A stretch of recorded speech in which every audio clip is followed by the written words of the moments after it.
नमस्कार। प्रभु राम के व्यक्तित्व और जीवन को समझने के इस प्रयास में आपका स्वागत है। यह वार्तालाप श्रृंखला राम को जानने, समझने और मन में बसाने के लिए है। इसमें मैं योगिता पंत अपने मार्गदर्शक एवं गुरु अनिल चावला जी के सम्मुख कुछ जिज्ञासाएं प्रकट करती हूँ और वे समाधान करते हैं। आइए इस वार्तालाप का आनंद लें। अनिल जी, बहुत बहुत स्वागत है आपका। नमस्कार।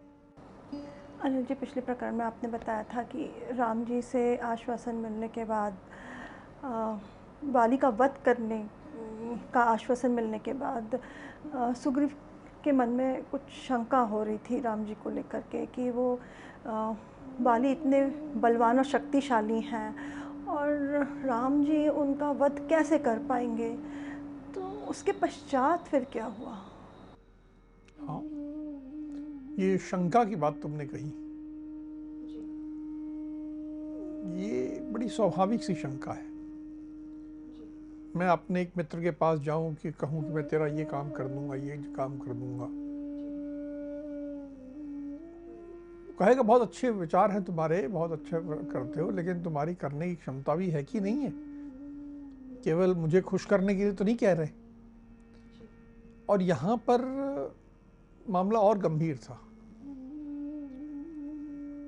उससे सुग्रीव के मन में ये भाव था कि शायद ये मुझे कहें कि जाके युद्ध करो और मैं फिर तुम्हारे मदद के लिए आऊँगा। अब मैं युद्ध करना चले जाऊँ और ये तो बाद में बोले सॉरी मैं तो कुछ कर नहीं पाया, तो पिटाई तो मेरी हो जाएगी और इनका तो कुछ नहीं जाएगा। इन्होंने तो मित्रता के रूप में आश्वासन बड़ा अच्छा दिया था। लेकिन सुग्रीव बड़ा समझदार भी था। किसी के मुंह पे ये कहना कि देखिए जी मुझे आप पे विश्वास नहीं है, ये अच्छा नहीं लगता। तो उसने बड़ी तारीफ करी कि मैं आपकी जितनी तारीफ करूं कम है। आपकी क्षमता की मैंने बात सुनी, देख के मुझे लग रहा है कि आप तो महान क्षमतावान हैं, लेकिन मुझे ऐसा लगता है कि आपको मैं वाली के बारे में भी थोड़ा बता दूं कि वाली कितना शक्तिशाली है। वाली इतना शक्तिशाली है और इतना तेज चलता है कि वो सूर्योदय के पूर्व पश्चिम समुद्र से लेकर पूर्व समुद्र तक जाके लौट आता है। अब आप समझिए ये क्या बात हो रही है। यानी कहाँ खड़े हैं ये लोग? कर्नाटक में, लगभग समझ लीजिए मैंगलोर के पास अगर खड़े हों और दूसरी तरफ जाके विशाखापट्टनम जाके और वापस सूर्योदय के पूर्व रात भर में आ जाना, तो कितनी तेज गति चाहिए। और बोले वैसे ही वो उत्तर समुद्र से लेके दक्षिण समुद्र और दक्षिण समुद्र से लेके उत्तर समुद्र। अब उत्तर समुद्र तो हमारे यहाँ बहुत दूर है, चीन के उस तरफ, तो इतनी दूर तक चला जाता है वो। इतना ज्यादा शक्तिशाली है, इतना तेज चलने वाला, और थकता भी नहीं है। ये वे वर्णन कर रहे हैं कि उन्होंने कहा कि केवल इतनी बात नहीं है, वो अपनी बल का इतना उसे घमंड है, इतनी शक्ति आती है कि वो पर्वतों पर चढ़ जाता है, उनके शिखरों को तोड़ लेता है और फिर हिलाता है और फिर रख देता है। इतना अधिक शक्तिशाली है वो। आप उसे कम मत आंकना। आपने आश्वासन दिया है, आप बहुत शक्तिशाली हो, बहुत आपकी बलिष्ठ बाजुएं दिख रही हैं मुझे, लेकिन बाली के बारे में आपको जानकारी दे दूं। जंगल में जितने उसको वृक्ष दिखते हैं और लगता है कि बहुत सुदृढ़ हैं, तो उन्हें तोड़ देता है केवल अपने बल का परीक्षण करने के लिए। तो इतना शक्तिशाली है। मुझे लगा कि आपको बता दूं। वैसे आप बड़े शक्तिशाली हैं, आपकी शक्ति की तो कोई बात ही नहीं है, आपने बड़े बड़े गुरुओं से प्रशिक्षण प्राप्त किया है, लेकिन फिर भी बाली के बारे में आपको जानकारी दे दूं क्योंकि आपने बाली को लेके मुझे एक आश्वासन दिया। इस तरह करके बड़ी डिप्लोमेटिकली, बहुत तरीके से, शालीनता से उसने वाली की शक्ति का विवरण राम को देने की कोशिश की। अब इतनी सारी बातें बताई सुग्रीव ने राम जी को, तो कोई ऐसी घटना भी बताई बाली के पराक्रम के बारे में राम जी को? हाँ, ये घटना है दुदुम्भी को लेके।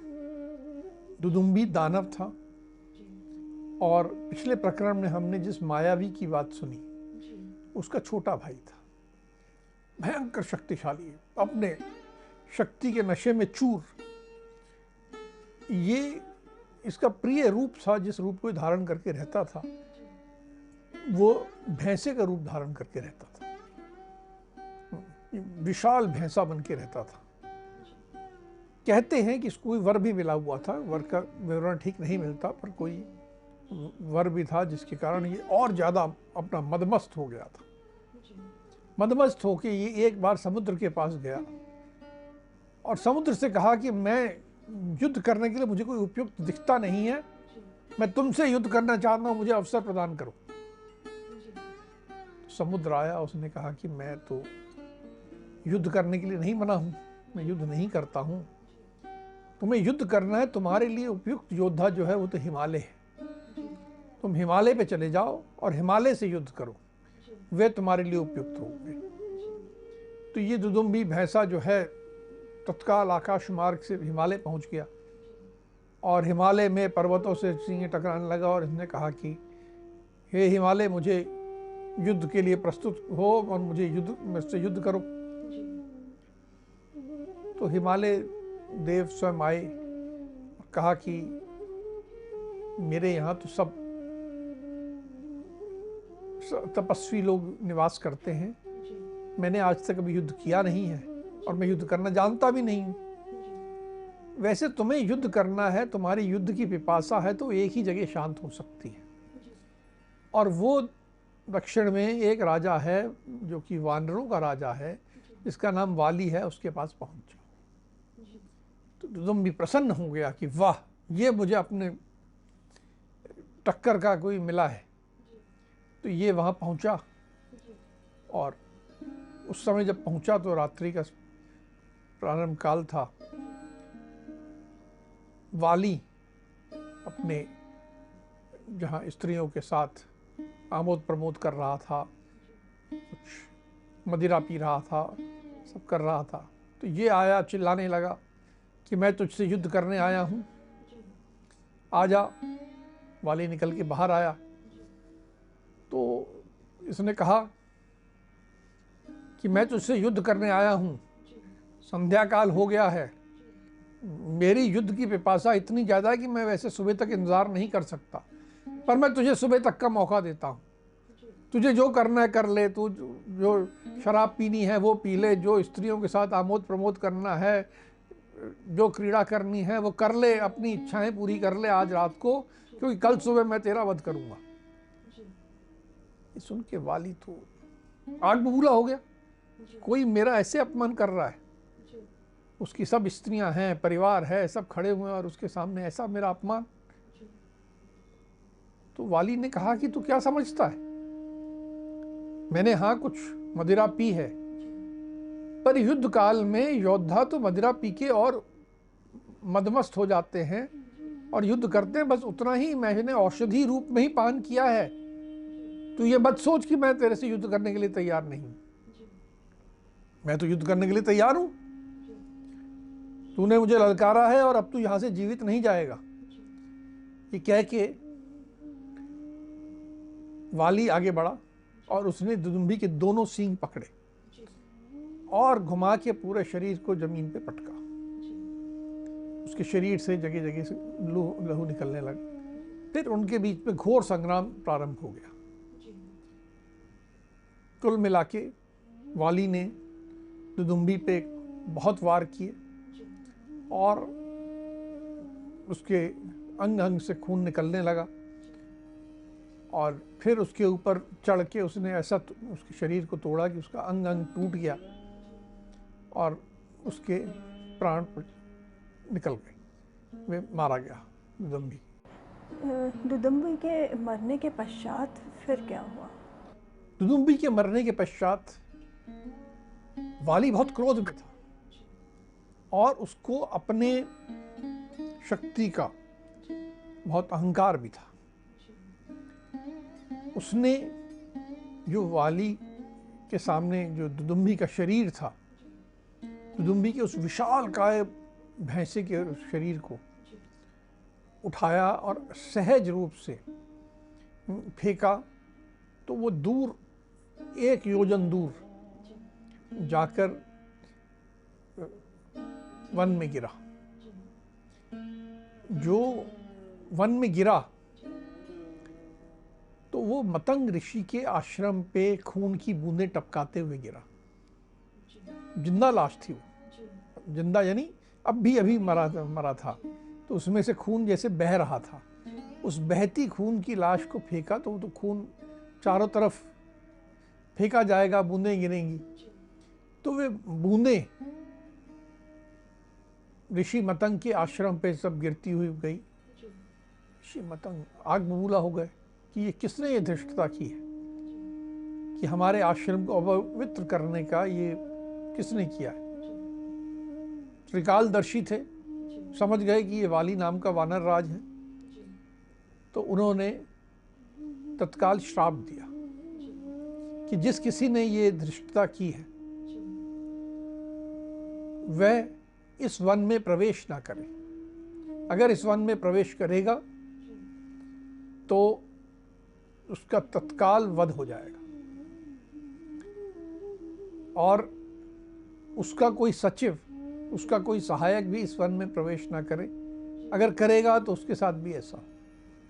और उनके कोई प्रजा, कोई माथत अगर इस वन में अभी हों तो वो 1 दिन के अंदर अंदर यहाँ से निकल जाएं, अन्यथा वे भी श्राप की श्रेणी में आ जाएंगे। उनको भी मैं श्राप दे दूंगा। अब आप देखिए ऋषि मतंग किस बात पे नाराज थे। दुदुम्बी के मारे जाने पे नहीं थे, वो तो एक दानव मरा था, ठीक हुआ, लेकिन मरने के बाद उसकी जो शरीर है उसको जो विसर्जन ढंग से किया जाना चाहिए, अंतिम संस्कार, आप अंतिम संस्कार करें, जमीन में गाड़ दें, कोई पूजा पाठ की बात नहीं है, लेकिन जिसे आप कह सकते हैं वेस्ट डिस्पोजल, वो तो ढंग से करना होगा ना। ऐसे उठा के किसी के घर के ऊपर फेंक दिया, ये तो ठीक नहीं है। उन्होंने वही श्राप दिया, और श्राप भी केवल इतना दिया कि इस क्षेत्र में, मेरे आश्रम के 1 योजन के क्षेत्र में कोई ये प्रवेश ना करे। वे चाहते तो वाली को मृत्युदंड दे सकते थे, भस्म कर सकते थे, नहीं किया, क्योंकि उसने दानव को मारने का काम तो ठीक किया था, लेकिन अपने अहंकार में, अपने बल के घमंड में जो लाश को उठा के ऐसे ही फेंक दिया था, ये बहुत बड़ा अपराध था, और उस अपराध का उन्होंने समुचित दंड दिया। अब सारे वानरों में बात फैल गई कि ऐसा श्राप दे दिया गया, तो उस आश्रम के इर्द गिर्द जितने वानर थे सब दौड़ के किष्किंधा पहुंचे कि साहब हम तो छोड़ आए, अब हम वापस नहीं जाएंगे। वाली ने पूछा क्या हुआ, बताया कि ऐसे ऐसे हुआ है और उन्होंने आपको ये श्राप दे दिया है। तो वाली एकदम घबरा गया कि ये कैसे हो गया। वाली, देखिए मैंने पहले ही कहा, वाली दानव नहीं था, वाली ऋषि मुनियों को तंग करने की मानसिकता नहीं रखता था। ये उससे अपने बल के घमंड में गलती हुई थी। वह तुरंत ऋषि के पास उन्होंने अपना संदेश भेजा अपना कि मेरे को इसमें क्षमा किया जाए, मेरा आपको आश्रम को अपवित्र करने का कोई इरादा नहीं था, कोई मंशा नहीं थी, केवल ये इस तरह की बात थी। ये वाली ने जब प्रार्थना करी ऋषि मतंग से, तो क्या वो मान गए थे? मानने का तो सवाल ही नहीं उठता, प्रश्न ही नहीं उठता। जो दंड दिया गया था ऋषि ने बहुत सोच समझ के दिया था। सुग्रीव कहते हैं कि सारी प्रार्थना उन्होंने सुनी पर अनसुनी कर दी, और तब से जो मतंग ऋषि के आश्रम का क्षेत्र था, जिसे हम ऋष्यमुख पर्वत कहते हैं, उस क्षेत्र में आने से वाली डरता था और सुग्रीव ने राम से कहा कि मैं इसी कारण इस पर्वत में, इसी क्षेत्र में रहता हूँ और इससे बाहर नहीं जाता। वाली यहाँ पर आने की हिम्मत नहीं करता क्योंकि वो उसको ये भय है। और फिर वापस मूल बात पे आ गए। मूल बात प्रारंभ हुई थी कि वाली कितना शक्तिशाली है। तो फिर उसने कहना शुरू किया कि दुदुम्भी को जैसे मारा, इतने बड़े को फेंक दिया उठा के, ऐसे एक झटके में समाप्त कर दिया। ये तो है ही, इसके अलावा और भी बात है। ये जो आप साल के वृक्ष देख रहे हो, ये 7 वृक्ष हैं। ये 7 वृक्ष को एक एक बार वाली इतना शक्तिशाली है कि वो तने को पकड़ के हिलाता है तो उसके सारे पत्ते झड़ जाते हैं, पत्रहीन कर देता है। उस आप ये ध्यान रहे कि साल का वृक्ष जो होता है, लकड़ी जो होती है बहुत हार्ड होती है, बहुत कठोर लकड़ी होती है। वो कहता है कि उसमें इतनी शक्ति है कि अपने बाण से इस साल के वृक्ष को बींध सकता है कि तीर तने के बीच से होकर निकल जाए। इसके लिए बहुत ताकतवर बाण चाहिए। बाण में ऐसी ताकत चाहिए, बोले उसमें ऐसी ताकत है। और ये जो आप दुदुम्भी को बताता हूँ, दुदुम्भी कितना बड़ा था। तो लेके गया, दिखाया, बोला ये जो दुदुम्भी का कंकाल पड़ा है, इसी में देखिए कितना बड़ा है। ये कंकाल कितना बड़ा है। मैं आपको डराना नहीं चाहता और ना आपका अपमान करना चाहता हूँ। आप बहुत शक्तिशाली हैं, आपने तो इतने बड़े बड़े राक्षसों को मारा है, आपकी चर्चा सब जगह है। मैंने तो केवल कुछ तथ्यों से आपको अवगत कराया। मैं कोई आपसे मेरा ऐसा नहीं है कि मैं आप पे शंका कर रहा हूँ। मैं शंका नहीं कर रहा हूँ, लेकिन बस आपको बता रहा हूँ कि आप कैसे मारेंगे। कुछ मुझे भी विश्वास दिलाइए कि कैसे मारेंगे। ये सुग्रीव के ऐसे कहने पर राम या लक्ष्मण ने कुछ कहा? राम तो कुछ नहीं बोले, बहुत धीर गंभीर है। समझ रहे थे कि इसकी चिंता जो है उचित है, स्वाभाविक है। लक्ष्मण हंसने लगे, बोले कि तुम जो ये चिंता कर रहे हो, शंका कर रहे हो, बड़े चतुराई से ये भी बोल रहे हो कि मैं शंका नहीं कर रहा हूँ, अपमान नहीं कर रहा हूँ, सब ठीक है।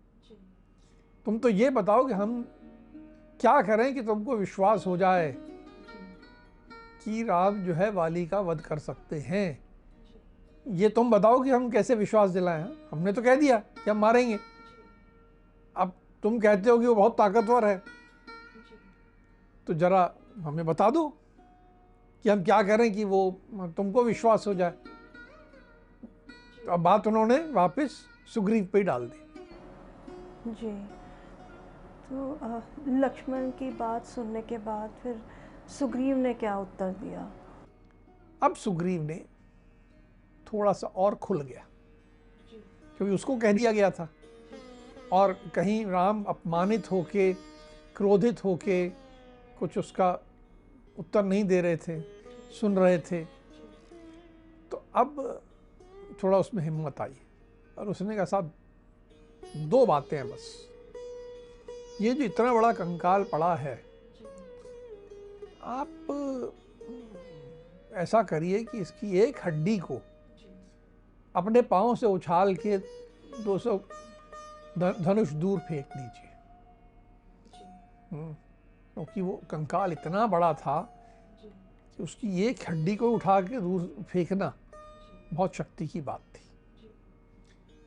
और दूसरा, ये जो 7 साल के वृक्ष मैंने आपको दिखाया, जो बहुत विशाल हैं, बहुत पुराने हैं, जिनके बारे में कहा जाता है कि वाली इनको पत्रहीन कर देता है, वाली का बाण इनमें से एक एक को बींध जाता है। तो वो किसी भी एक को बीन जाता है। आप भी किसी एक को बीन के दिखा दो मुझे कि आपके बाण में कितनी ताकत है, तो मैं समझ लूं। अब आप देखिए, राम महाराज दशरथ के पुत्र थे, कुकुत्सु के परंपरा के वाहक थे, इस ऋषि के शिष्य थे, इसके ऋषि विश्वामित्र से उन्होंने ज्ञान प्राप्त किया था, बल प्राप्त किया था, सब किया था। इन सब का आज कोई मतलब है? उन्हें तो सिद्ध करना है। हाँ, परीक्षा का सामना करना है। परीक्षा का सामना करना है। जीवन में हमें, जब तक हम जिंदा हैं, जब तक हम सक्रिय हैं, हमें ऐसे ही परीक्षाओं का सामना करना पड़ता है। और हमें परीक्षाओं का सामना करने के लिए तैयार रहना चाहिए। कई लोग बड़े इरिटेट हो जाते हैं कि अरे मैं इतना अनुभवी हूं और तुम मेरी परीक्षा लोगे, तुम्हारी क्या औकात है कि मेरी परीक्षा लो। नहीं, जीवन में यदि आगे बढ़ना है तो हमें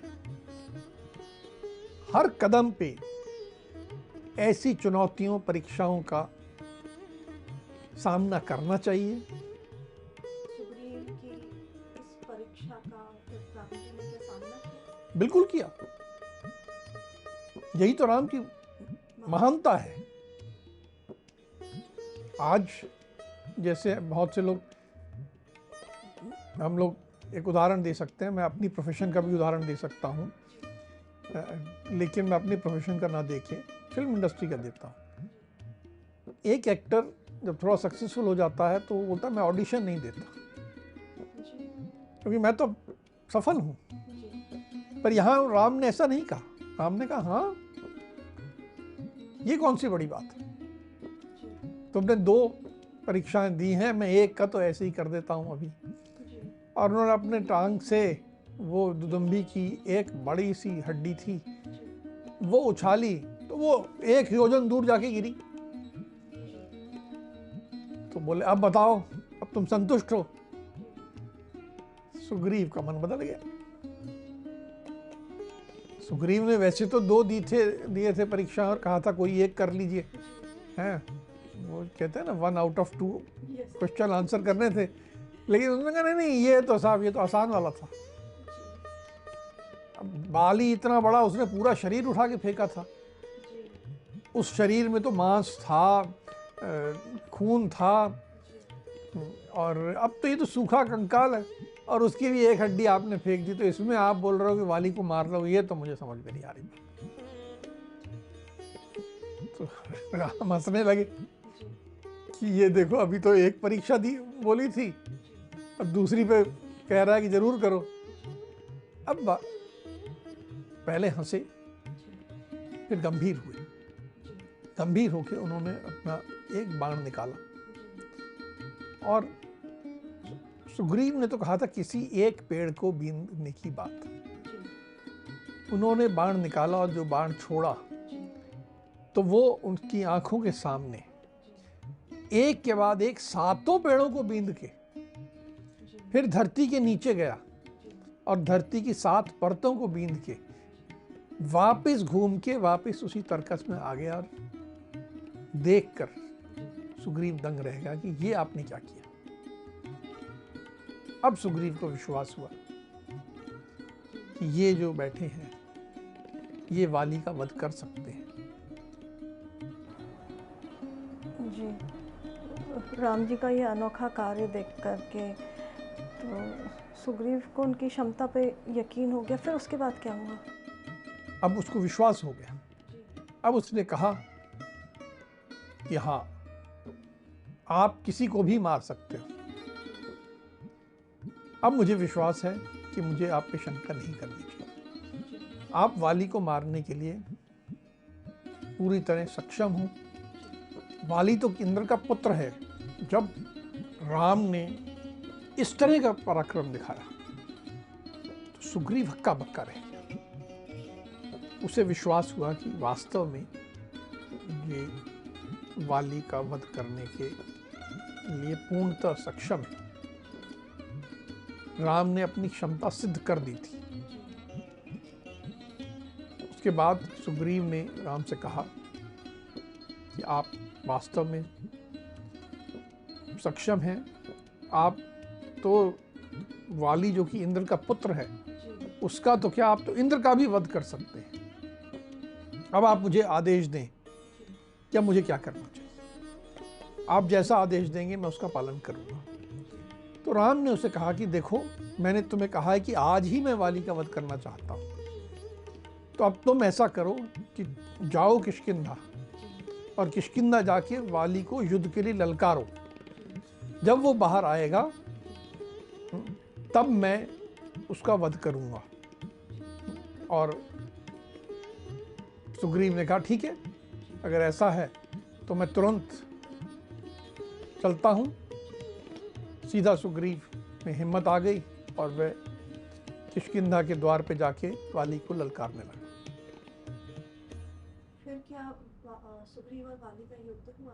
बिल्कुल हुआ। जैसे ललकारा सुग्रीव ने, तो वाली की तो आदत थी कि अगर किसी ने ललकारा तो उसको छोड़ दे, ऐसा तो था नहीं। बाहर आ गया और अपने भाई को देख के हंसने लगा कि तू मुझे ललकारने आया है। अब मैंने पहले भी तुझे मार के भगाया था, अब फिर मार खा के भागने के लिए आया है। और अब जब युद्ध शुरू हुआ तो सुग्रीव तो उम्मीद में थे कि थोड़ा सी मेरी पिटाई विटाई होगी और फिर राम अपना खेल कर देंगे, पर वो युद्ध चलता रहा और सुग्रीव लहूलुहान हो गए, बुरी तरह पिट गए। तो उन्हें लगा ये क्या हो रहा है, राम तो कुछ कर नहीं रहे हैं। तो वो वहां से फिर भागा और फिर ऋष्यमुख पर्वत पे आ गया। छिपते छिपाते वाली पीछे भागा, लेकिन जब ऋष्यमुख पर्वत की सीमा आ गई तो वह बड़ा झुंझलाता हुआ, दुखी होता हुआ वाली वापस चला गया और सुग्रीव ऋष्यमुख पर्वत में अपने स्थान पे वापस जाके छिप गए, बैठ गए। सुग्रीव जी जब पिट कर आए, मार खा करके वापस आए, तो फिर उन्होंने राम जी से क्या कहा? उसके बाद राम पहुंचे वहां तो ये बड़े क्रोध में थे, लेकिन अपने मित्र पे क्रोध जताने की जगह व्यंग्यात्मक रूप से कहने लगे कि आप तो बड़ी बड़ी बातें करते थे, आपने बहुत अच्छा पराक्रम दिखाया, ये जो सारा लहू निकल रहा है सारा आपका ही पराक्रम है। सीधा कुछ बुरा नहीं कहा, लेकिन व्यंग्यात्मक रूप से ताना देने का तो किया ही। तो सुग्रीव की बात सुनने के बाद फिर राम जी ने क्या कहा? अब राम जी ने कहा कि देखो, तुम्हारे मन में जो क्रोध है मैं उसे समझ सकता हूं, तुम्हारा मुझसे नाराज होना भी उचित है, लेकिन तुम इस क्रोध को छोड़ दो, मेरी समस्या समझो। तुम दोनों भाई दिखने में बिल्कुल एक जैसे दिखते हो, और जब द्वंद्व युद्ध कर रहे थे तो मुझे नहीं मालूम था कि कौन सुग्रीव है और कौन वाली। मैं यदि बाण चलाता तो जिसको बाण लगता उसका मृत्यु निश्चित थी। तुम मेरे मित्र हो, मैं तुम्हारे रक्षा का व्रत मैंने लिया है। हाँ, मैंने वाली को मारने का भी संकल्प लिया है, लेकिन उससे ज्यादा महत्वपूर्ण व्रत यह है कि मैं तुम्हारा मित्र हूं। तो मित्र को मार के मैं कोई यश तो नहीं पाता, ये तो मेरे लिए उचित नहीं था। तो इसलिए मैंने कुछ नहीं किया, क्योंकि मैं समझ नहीं पा रहा था कि मैं क्या करूं। अब तुम फिर हिम्मत करो, जो भी तुम्हारा लहूलुहान हुए हो, पिटे हो, मार खाई है, इस सब को भूल जाओ और कुछ ऐसा चिन्ह धारण करो जिससे कि मैं समझ सकूं। फिर राम ने चारों तरफ देखा, उन्हें फूलों से लदी हुई बेल दिखाई दी। उन्होंने उस बेल से एक हार बनाया, कि फूलों वाला हार बनाया, और बोला ये तुम अपने गले में डाल दो और फिर जाओ और फिर से करो, इस बार मैं तुमको निराश नहीं करूंगा। अब आप देखिए राम की बुद्धिमता, वे संकल्पबद्ध थे, लेकिन अपने संकल्प को कुछ देर के लिए उन्होंने एक तरफ रख दिया, तात्कालिक बुद्धि का प्रयोग किया कि कहीं ऐसा ना हो कि जल्दबाजी में गलत फहमी में कोई ऐसा बड़ा नुकसान हो जाए जिससे ना केवल सुग्रीव मारा जाएगा, पर आज सुग्रीव पे ही तो मेरे को सीता ढूंढना का सारा कार्यक्रम मेरे इसी पर तो आश्रित है। अगर इस तरह की गड़बड़ हो जाए तो सब कुछ खत्म हो जाएगा।